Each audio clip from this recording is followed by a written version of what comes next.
Welcome to Talk the Frame, your destination to discuss movies, Hollywood news, and the occasional TV show. I'm your host, John Mugabe, making sure you never watch movies alone, with new episodes releasing weekly. On today's pod, we're reacting to Christopher Nolan's latest release and the overwhelming favorite for movie of the summer, The Odyssey. As of this recording, I'm 2 watches into The Odyssey, probably going to make my way up to maybe 4 or 5. I loved this movie. Spoiler alert, it's a great movie. It's the movie of the summer. I will say, and I think a lot of people, as I've heard other reviews and read, the first 10 minutes, first 20 minutes maybe, it's kind of jarring. There's a lot of work, something I had the benefit of doing. First time I watched it myself, so that was entirely as someone who's in the know of the Odyssey, as someone who's read the book. I read the book literally up till 5 minutes before my screen time started. It was a tense moment, but we got through.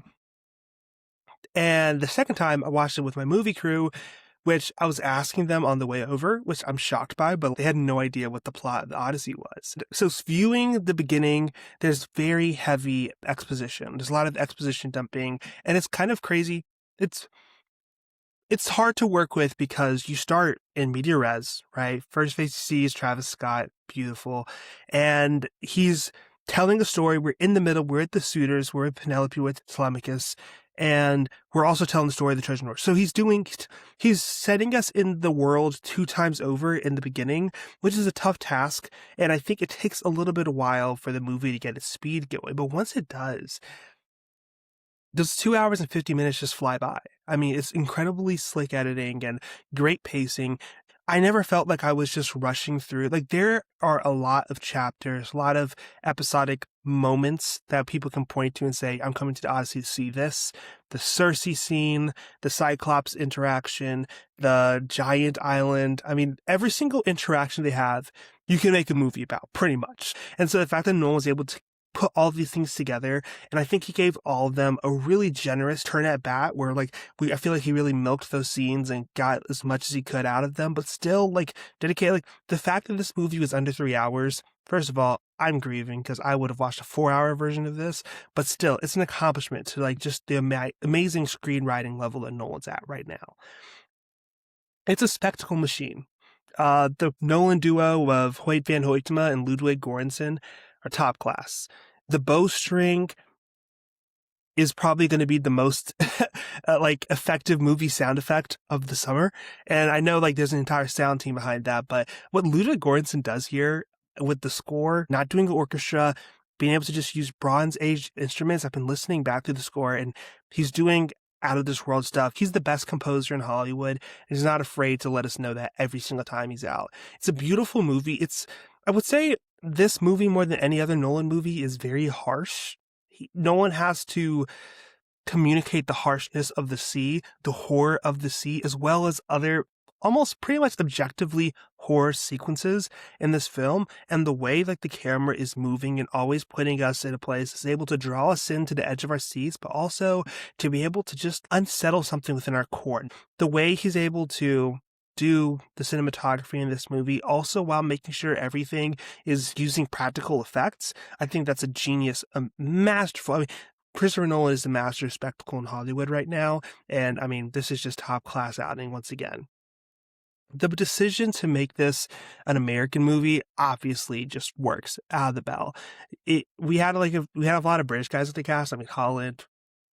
Well, maybe it's just the 2 guys, Holland and Pattinson. But still, I felt like I was in it. I didn't feel like I was taken out of it. I never felt like this was too haughty, because one of the things you're dealing with, this is ancient Greece. This is a different world. Nolan's never made a movie out of the time of humanity, right? All his movies are very cutting edge, very modern. He's going all the way back to the past, but he's still able, and I think you got to give some of that credit to the movie stars to be able to hold our hand and make sure we're able to understand. But I will say, kudos to Christopher Nolan for not wimping out, because he does have this reputation for doing incredibly human stories. And while he can get fantastical, it's never with the supernatural necessarily. It's always with science and technology. But this movie, we see everything. We see the Cyclops in all his glory. We see men get turned into pigs.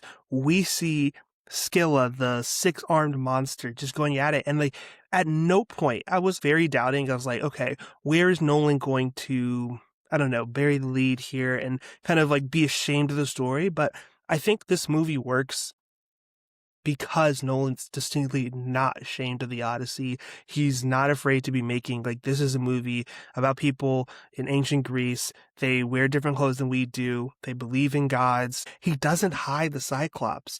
A lot of films, they could be like, okay, we're going to hide it in the shadows, maybe to like hide their bad CGI or whatnot. We're sitting with that scene and like we're seeing all of it. There's nothing that he's hiding from us, and the sound design of these elements. I was texting one of my movie pals, and we were like, that's like, I've never felt more unsettled than hearing the screams of the Cyclops.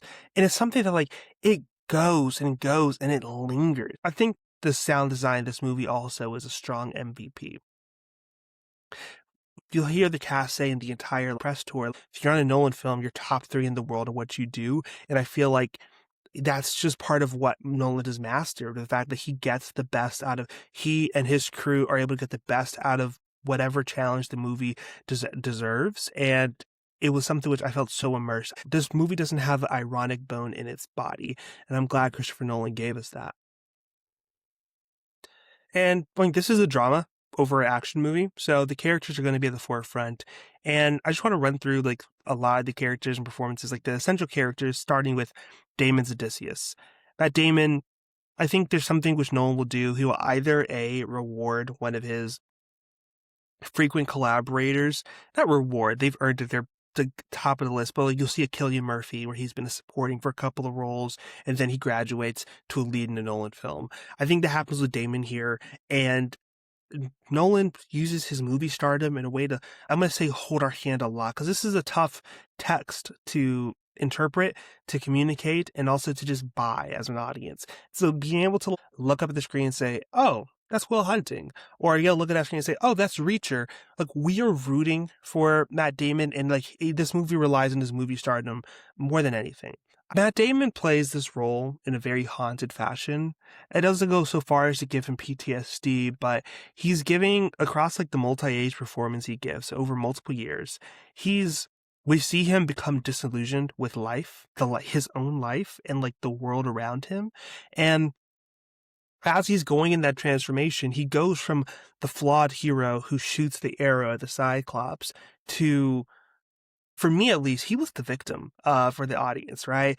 Yeah, he kind of screwed the pooch with the Cyclops, but as time and time went on, it's like, no, like you don't doubt that he wants his men to go home. It's all kind of encapsulated with that scene with the sirens, where we feel the weight of a 7-year journey, which it's really tough to communicate just how long things are taking, because we're only with the island with Calypso for maybe like 3 or 4 days before he's sent back to Ithaca. So I feel like Matt Damon does a lot to make the audience to communicate the years, to communicate the anguish, to communicate the exhaustion this person has felt on this journey at Troy and at this journey on the sea for all these years. And I think that's something which lesser hands wouldn't be able to accomplish. The counterpart to Odysseus, Anne Hathaway's Penelope, I think the Penelope character, the way it's written, is the biggest upgrade from the book. It's still a very passive character, but if you look like Homer's epic poem, she literally just cries every night. Just Athena's giving her ancient Xanax to let her sleep because of her sorrows, and that's a nothing character. It's just a wife who her greatest virtue is that she's loyal to her husband. And while Nolan is still bound by the text to some degree, I believe he frees Anne Hathaway's Penelope by trapping her in a prison. Hathaway is just as trapped as Odysseus is. She doesn't have what she wants, which is her husband, but also she's surrounded by all these trials, these suitors who are looking for an excuse to kill her son, and are looking for an excuse to take the kingdom, and are looking to be able to trap her in a loveless marriage where Pattinson's Antinous says, like, she's going to be expected to produce an heir, have children. Also, I think a big difference between reading the book and seeing Penelope in this movie is that Penelope actually feels wise. We get like that she is wise, and I do believe I may be wrong, but like she does come up with a challenge to like do the arrows, the arrow challenge that Odysseus eventually does. However, like this movie and just encapsulating how she's able to just so knowingly just cut down Tom Holland's Telemachus down to size. And like, she understands, she even says verbatim, like, she has the experience, she has the wisdom, like, she like has the position, she's holding pretty much like the kingdom together in Odysseus's absence. And that takes tact, that takes skill. But everyone, including her son, who's now causing problems, like throwing his life away potentially for a dog, like, everyone's on her back. And so I think Anne Hathaway carries that pain, but also channels it into an anger. She's not just crying. She has a rage that Anne Hathaway, as an actress, can really delve into, like, believable. Like, when she won her Oscar for her I Dreamed a Dream song, which is sorrow turned into pain, into more sorrow, but crystallizes in a rage at a certain degree where she's just angry at the world. And Anne Hathaway does it in a way that, like, you believe it. You feel for it, and it hurts you just as it hurts your character. Nolan does something interesting where he shoots her behind something to kind of communicate that trapped, to communicate that inability to be free necessarily. So she's behind, like, the screen door. She's behind in that pivotal scene she has with Pattinson's and Tenuous, behind the blanket, or I believe, like, whatever she's weaving. But that step scene with her and Odysseus, which I think probably is the climax of the movie. I think I read it personally in a way that, like, Anne Hathaway knows. Like, she knows that's her husband. This is a husband and wife talking. He's describing it in such the token in such detail. They're moving towards each other in a very knowing way, and she's able to pick up instantaneously without even speaking that, like, okay, like, we're hiding this. What are we doing? We're locked in. Okay, let me grab this bow. Let's do this challenge. Let's do it like we used to do it in the old days, which is so exciting to see. And it's very fascinating. She plays this role perfectly. Pattinson's and Tenuous, just going down the list, I think, like, he's amazing. He's fun. It's amazing to see. Get the spears! Get the spears! It's the easiest role of the movie, however, and, like, especially, it's the easiest role for Robert Pattinson to do because he's a little weirdo. He's a little freaky. So to give him a villain role where he's saying, like, get these beggars out of here. Okay, maybe my pop filter's not close enough, but get these beggars or plate liquor. Like, it's the fun. I think he got the most theater reactions, and Robert Pattinson's just gonna go into there and he can, like, chew that scenery as a villain in the best way possible.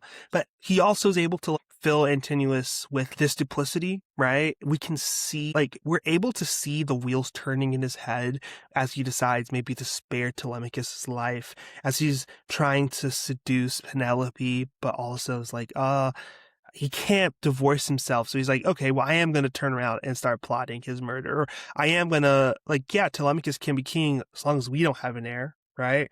And I think the face twitches, the way that he's able to, like, we're able to process actually into, like, the climactic scene where, like, Odysseus, like, plucks the bow. I love the detail where, like, Pattinson's the only one who's, like, hailing it out of there because he knows exactly what this means for them. I love how he's a competent villain, which a villain who's, like, the entire point of them in the story is to, like, die not a horrific death, a very fun and exceptional to see death, because we did not like that guy. But he really does a great job, and I think this movie needs him. And as for the young cast of this movie, I think Robert Pattinson's the only one who really holds his mettle against the Hollywood heavyweights like Anne Hathaway and Matt Damon. Tom Holland. You got 2 bites of the apple this month. Telemachus and Spider-Man. And I think these are both probably 2 difficult worlds, because one, we're expecting so much different in the new Spider-Man movie.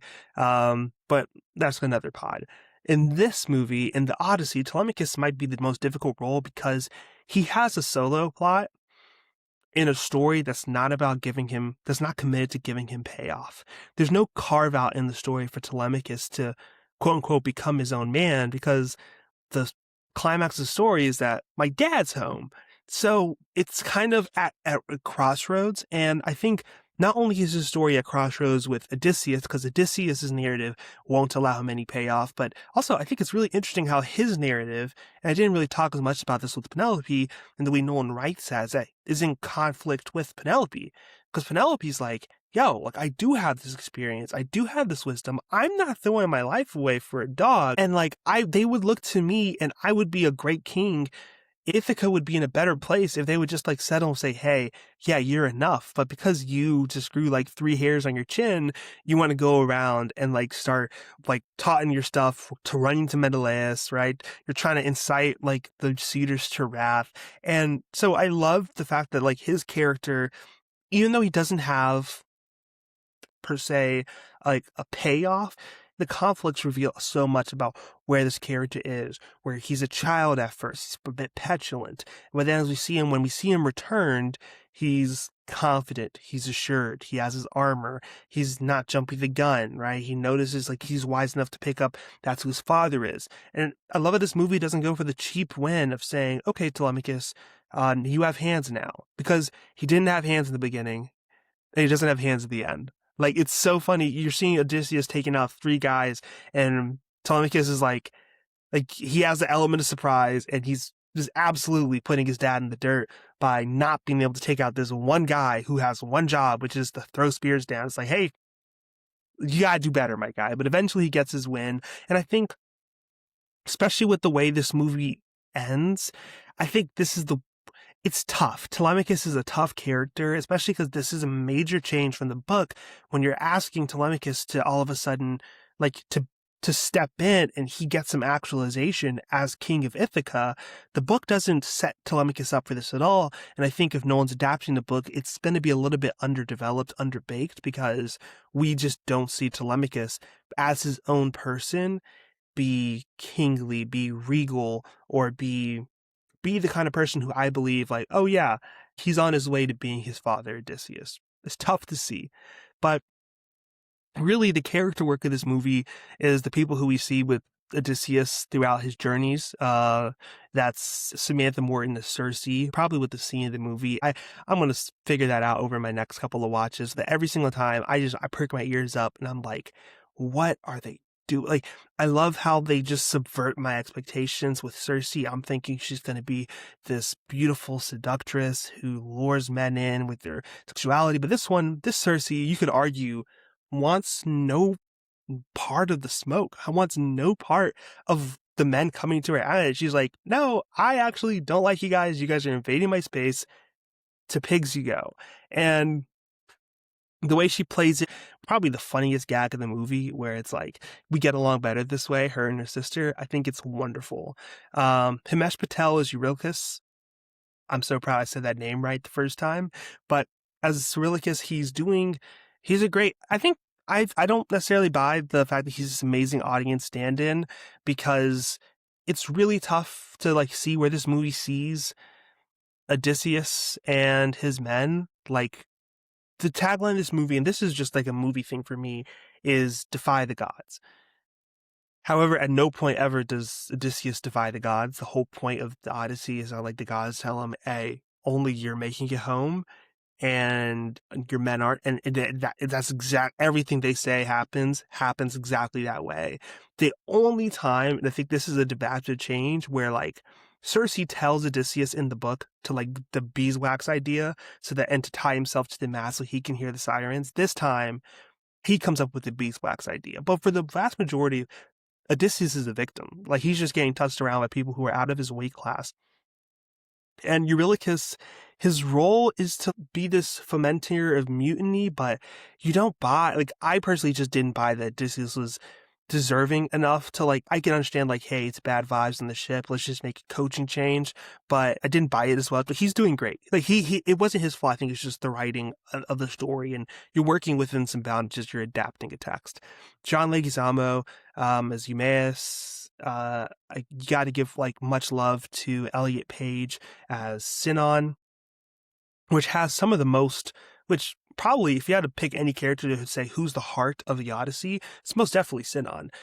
We start this movie pretty much with them, and we like end the movie with him accomplishing the task that Odysseus was given by them. So it's just beautiful character work, and a really human heart at the core of this story.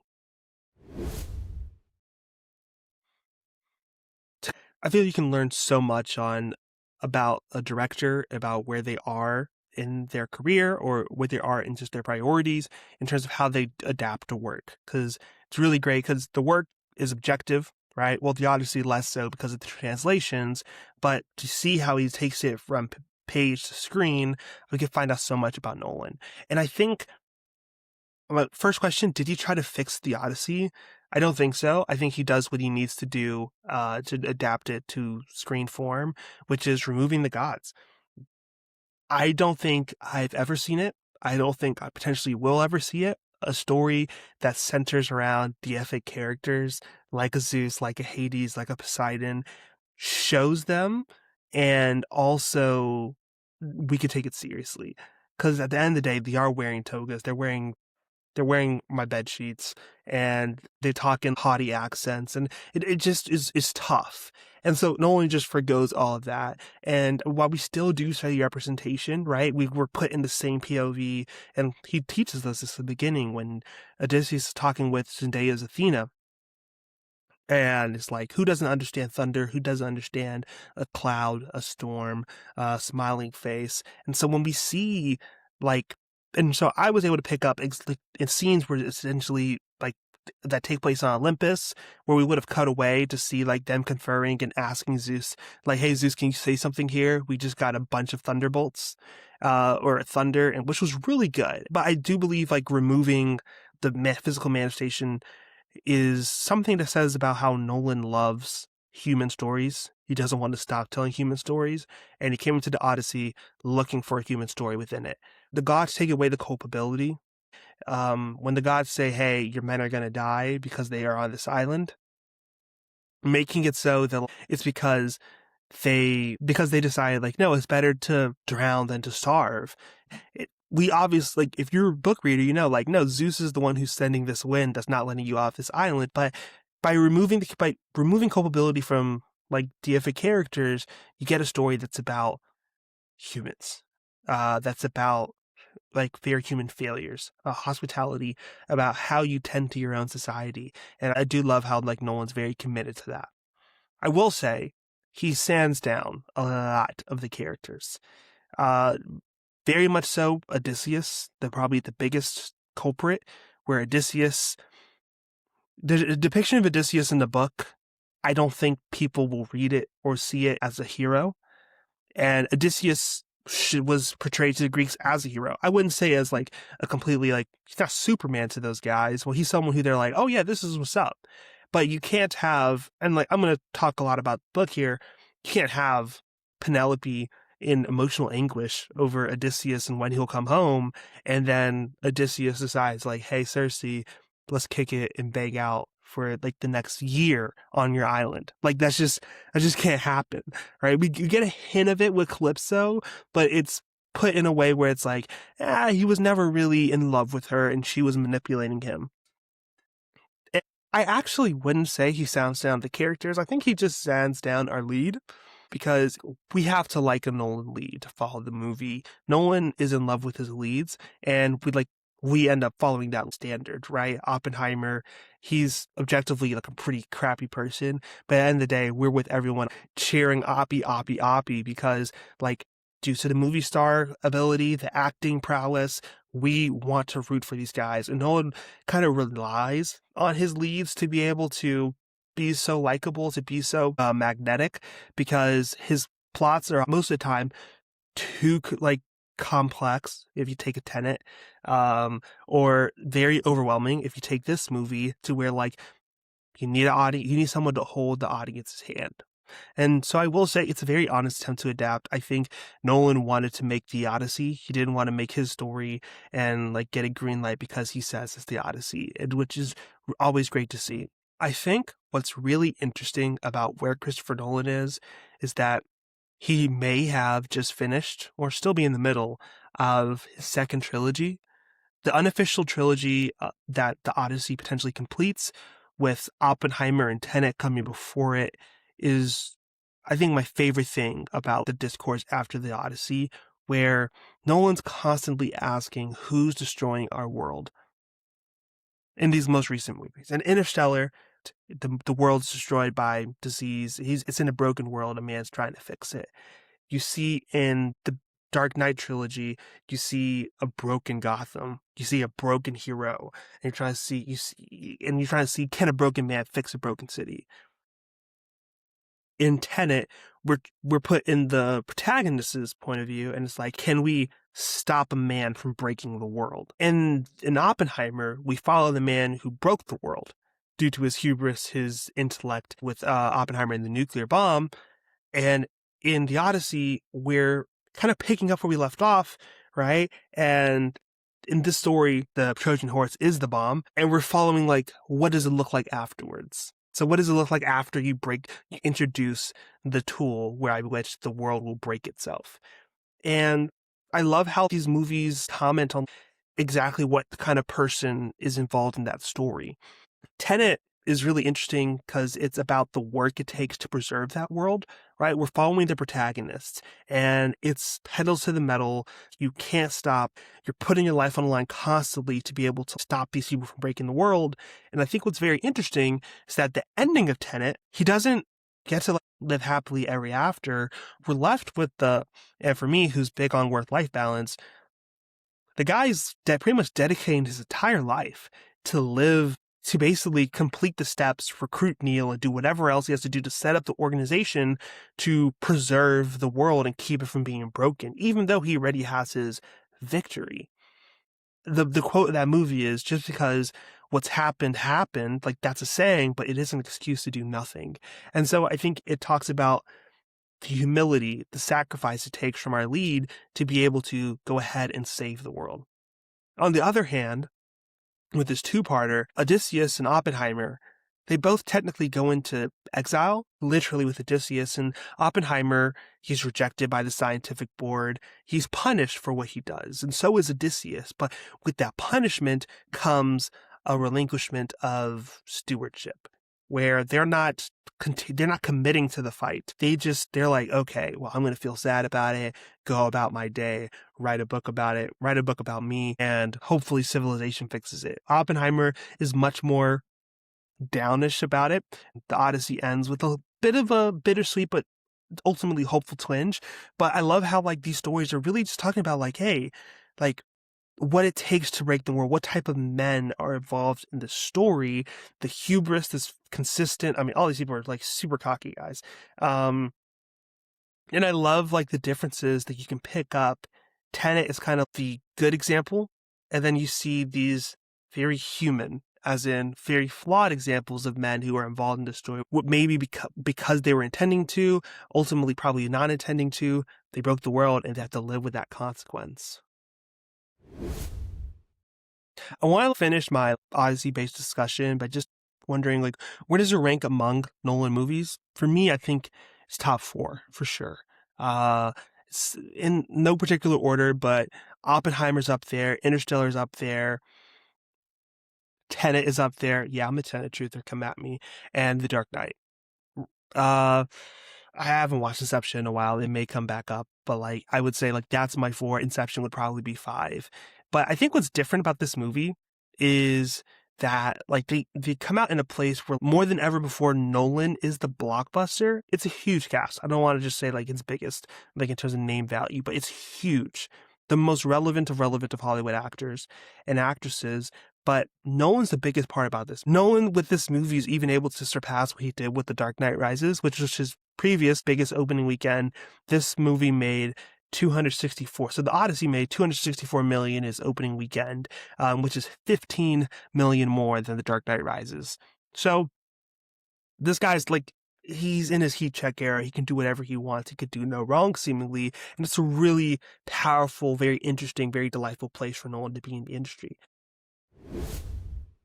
So where does Nolan go from here? I think the sky's the limit personally. And I think the only relevant conversation is like, who's the best? Who holds like the director belt right now? And I think he's been going back and forth with Denis. It's going to go back and forth with Denis this year. I mean, Dune Part 3 is waiting in the wings to like say something about this and to be able to make room for itself at the Oscars. But I mean, honestly, depending on how it goes, like Denis Bond trilogy could either just be his Dark Knight, where he just latches on to an incredibly successful IP. He does a great job with it, with something very interesting to say, um, and like just takes him to another level, or it's going to be him stuck in the IP jail working with the people at Amazon. So it's going to be very interesting. But I think Nolan is definitely like in that top two, and recency bias says not to conversation. So I'm really excited about where Nolan is. But I think something that I want to do is a quick little challenge is like, I've like, you notice the trend of like Nolan works a lot of the same people. He has his collaborators, and like sometimes, like with Cillian Murphy, you get rewarded with a movie. Matt Damon get rewarded with a movie. And so I want to like just power rank quickly my top five Christopher Nolan leads for his next movie or movies. Coming in number five, most likely slash who I want to see, but it has to be really realistic, Ryan Gosling. I was talking earlier about it, but Nolan wants to tackle complex themes. He wants his movies to have a certain weight, and you're not always going to feel good. You walk out of Oppenheimer, you walk out of the Odyssey. Well, Odyssey, you feel very victorious, but you're left with like, hey, this is a really dark lesson that we just learned. And he's able to do that by, with his own Trojan horse, using very established movie stars to be able to ground us in and be able to help us follow through the story. So Ryan Gosling's my five. Ryan Gosling, he's been able to he has range. We saw him in Blade Runner 2049.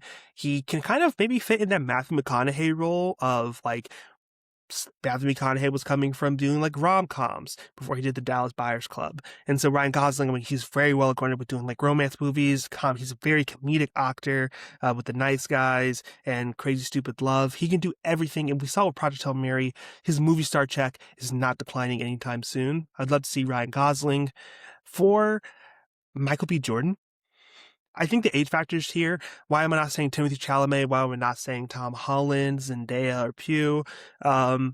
Is because like Nolan, I think even more so as he's like an older director, he's working with older actors, more actors who can, especially doing more ambitious stories, not necessarily like risking it on a rookie, on a young pup. You can honestly say like the only potential stumble Nolan's had since the 2010s is the movie that he trusted to a younger, less proven star like John David Washington. I loved him in Tenet, but I mean, you could make that argument. So I think Nolan's going to skew older. Michael B. Jordan turned 40 recently, but I think he's, once again, still has that movie star attribute and will be able to cook in a Nolan film. Number three, Casey Affleck. He's been in Oppenheimer, he's been in Interstellar, so he's paid his dues. He's performed in multiple Nolan movies before. But I mean, he's just one of the best actors working. And I didn't want to be like super basic and say Ben Affleck because he just did Matt Damon. But Casey Affleck, we've seen him in Manchester by the Sea. We've seen him in A Ghost Story. He's a great actor who, if Nolan wants to tell a very human story, I think he's someone who you can connect with when you see him on screen. My number two is Robert Pattinson, someone who's had his fingerprints or been in the last three Nolan movies. He was in Tenet. He was awesome there. He actually gave him the idea or the book that led to Oppenheimer. He's in the Odyssey in a very prominent role. You hear about it. Apparently, they're neighbors in LA. So, I mean, they have a strong relationship, and Robert Pattinson is in that older class of actor who's experienced, who has a lot of cachet with audiences when you see them on screen. But Robert Pattinson also is just the most ambitious actor in Hollywood today. I would say there's a lot of people who are like one or two projects away from being made men in Hollywood, but like Robert Pattinson, in terms of marrying box office success with really interesting and thought-provoking stories, it's him. My honorable mention is Tom Hardy. Tom Hardy, it's probably never going to happen. Just imagine it. Like, he does a little voice. Hey, maybe you star Robert Pattinson opposite them, we do a little voice off, and you make $1 billion. Like, that's what it's going to do. There's no way it doesn't work. But I think the reason why it's never going to happen is because I've been hearing the news about, and like Damon and Hathaway have been like raving about how rigorous, how strict a Christopher Nolan set really is when you get there. And I've also heard the news about Tom Hardy and how he almost got sacked from Mobland season 3 because of his on-set behavior, as he can get method, or he just, I don't know what the situation is. I don't presume to know the man, but I feel like that would probably prevent him from being the person Christopher Nolan decides to anchor a movie around. If I'm wrong, we all win, but that's like my honorable mention. But number one, and I think this would mean a lot for Nolan, also a lot for the actress. Well, that kind of spoils it. Anne Hathaway. She's been in officially now 3 Christopher Nolan movies. She is a leading actress of her generation. And I think she poses the final frontier, or like the most anticipated change for Christopher Nolan, which is, can you direct a movie that's not about masculinity? Can you direct a movie and write a movie about femininity that centers a woman and it work? Because, I mean, Nolan, really interesting place in his career where he's just, I wouldn't say not interested. I would say he just hasn't done it yet. Female-led or female-centered, or a movie that's not just about, a lot of his recent movies have been very overtly about masculinity. But if you, the change that I'm looking to see is like, okay, can you do something outside of that? He may not be interested in doing that, but it would show more of his range. It would be unprecedented, and it would just open up an entire frontier, an entire different perspective to see what a Nolan movie would do. So I'm rooting for it. I believe you, Nolan. Can we get an Anne Hathaway movie, right? Denis gave us Arrival. Quentin Tarantino gave us Jackie Brown. Damien Chazelle gave us Babylon and La La Land. What's your female-led movie going to be? I'm excited for it. The actress is right there. Make it happen. I'm back from a break, but I want to finish this pod by discussing this genre of movies that is kind of taking over Hollywood, where, and I like to dub it, and maybe I'm not the first one to call it, but the I'm not passing the torch movie. These movies typically take someone from the most recent and established generation of Hollywood and pair them with some new hot stars in a secondary protagonist role. And I think the Odyssey is the newest addition to that mini trend, where we have Matt Damon and Tom Holland is very clearly like the second lead of this movie. Rob Pattinson does a great job. And if it was about him, I don't think I'd have this segment to talk about, but it's about Tom Holland because this is one of many movies where the old star, and of opportunity for there to be a passing of the torch in Hollywood history, and the old star just outshines the new star. We saw it in Blade Runner 2049 with Harrison Ford. Well, I wouldn't call that. He kind of phoned that in. Definitely with Spider-Man No Way Home. We're like, oh, it's Tom Holland's finale to his trilogy. And I feel so bad that Holland's on this list 2 times, but Tobey Maguire and Andrew Garfield specifically, returned on screen in their wetsuits, and it's like, oh shoot, we like them way better than we like Tom Holland's Spider-Man. And hey, I'm excited for Brand New Day. I think things are going to change, but that's just how it worked out. Top Gun Maverick is kind of like the origin of this conversation, where it's like you bring in great stars like Monica Barbaro, Glenn Powell, and Tom Cruise just runs laps around them all. I'm like, yeah, you're good, but like Tom Cruise, can we get him back on screen? Top Gun Maverick stat, and then F1 is just like to a T. Damson Idris, I'm a Snowfall fan. I'm like, let's go. We're made it big. Apple TV, we up. And then the entire movie's about Brad Pitt. He's washed. He comes back, and he's better than Damson Idris. And Damson Idris never wins a race. So I think, and he doesn't win a race, but also he never like becomes the lead of the movie. He's never able to like, and part of that script writing and the way these movies and stories are structured, but like they're always getting little broed. They're always getting in a situation where it's like, it's not your time yet. And I wish, like, yeah, if they do an outstanding performance, because we've seen it done before. I mean, definitely in other generations, like you see a Good Will Hunting where Matt Damon, Ben Affleck really just like show their Hollywood prowess there. And Holland's good in this movie. It's just a tough role to be in. Recently, what's been successful, it's probably Creed. It's probably the only one where you take a legacy actor who has a lot of charisma and hold with the audience, and you take Michael B. Jordan, who's an up-and-coming star, and Michael B. Jordan, within that franchise, within that movie, is able to be his own guy, someone who now, it's not blasphemous to say, is like a more relevant Hollywood star than Stallone was, right? Now, Stallone was very late into his career, but that's just where Michael B. Jordan is, and that was a successful story of Creed. Ocean's 13, also, if you go back maybe to the last the decade before that, in 2000s, might have been that for Damon, right? Again, where he was already established, but you put him up against Clooney, you put him up against Pitt, who Pitt is in his generation, but you put him against those guys, and it's like, oh, yeah, Damon can do this. Like, Damon can cook. And he's in, like, a role where he's, like, still the little bro of that movie as Linus, but his charisma, the way it's able to work, and the way the script accommodates him allows us to walk away and say, like, we have a movie star that's minted, who got his turn at bat, and he hit a home run. So I hopefully these trends stop, as not because, like, these older actors stop being good, but, like, our younger actors or maybe the writers are like, maybe I want to give Tom Holland a dub, or maybe I want to give Glenn Powell a W this time. But at the end of the day, like, you got to go get it yourself. And I have nothing but confidence in this next crop of generation of actors. So, like, they're going to find their classics. But that's all for today's episode. Thank you so much for tuning in. Next week, we'll be back with reactions to 2 movies, Her Private Hell and Motor City, coming out in theaters on the 24th. If you want to get more Talk the Frame Pod content, follow us on social media. That is Instagram and TikTok at Talk the Frame Pod, all one word. We're going to have a lot of content there for you. But hey, it's been a really great episode. This is your host, John Mugabe, with the Talk the Frame podcast, and we'll see you next time.